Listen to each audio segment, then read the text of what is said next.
young women and men who can end up being entrepreneurs and create more jobs. So I want to create the few jobs that I'm creating. I want to empower young people to be able to create more jobs. And I believe that that chain is going to create many jobs in South Africa. And one day, I believe, we'll start seeing joblessness going down. That's basically what I want in my life. And the balance for you? Balancing your role as a business leader, a wife, a businesswoman, a mother. What drives you to excel in all these areas? Because it sounds like you've got a passion to excel in all of them. You know, when you get to a certain space, you don't worry too much about whether you have done everything you planned today or not. I'm at that stage where I do what I'm able to do today. So my balancing comes from accepting that I cannot do everything every single day. My balancing came from the fact that I know I have to do 1, 2, 3, and the rest will wait for the next day. I've got a great support structure. My husband just passed here now. He's here. I can see him. There he is. Very supportive, very, very supportive, especially in business.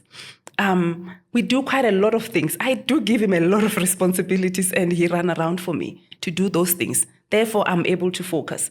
Now the foundation has grown so much that I had to employ a person who now runs the foundation. So it means part of that stress has been taken over by this person. I've got my own children and assistants at home to make sure that all these things are balanced. So I never stress about these things like I used to before. For me, I accept I have to be assisted where I can't, and I can only do so much. I really don't worry about these many things. If I can do it today, I do it. If I can't do it. But the spirit of excellence in me never allows me to not pay attention to so many things, but I do them at the right time because I accept that I can only do one thing at a time. So what advice do you have for women that are leading in male-dominated industries as well? And they've got husbands, they've got kids, they've got businesses that they're running, and a whole lot of stakeholders that are involved in business. Yeah. So I believe that as women, we complain a lot, including myself, that we have to work hard twice more than the male counterpart. And that is true. Whenever we get, especially to spaces where it is male-dominated, we have to really show ourselves that we are indeed capable. But with all of that, I learned that I need to invest in myself at any given point through education. That is why I went and paid a very expensive mentorship program at the beginning of this career in property investment.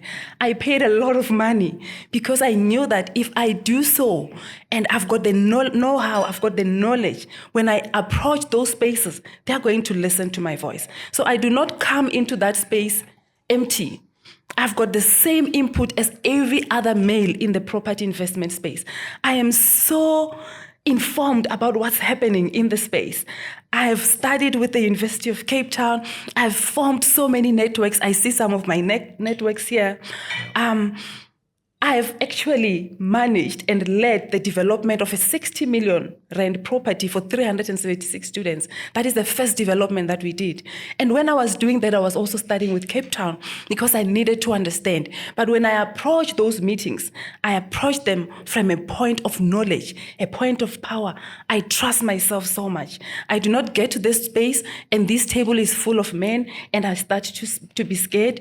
I go there knowing that my voice is as powerful as that man because I have invested in myself. So my advice to the women is that invest in yourself no matter what.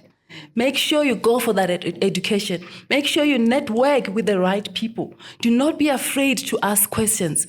When you get to that point where you know that you understand what this field is about, enter those tables and make sure that your voice is felt. I know mine is felt, and I'm not afraid to raise it at any given point. They feel it, eh? You guys.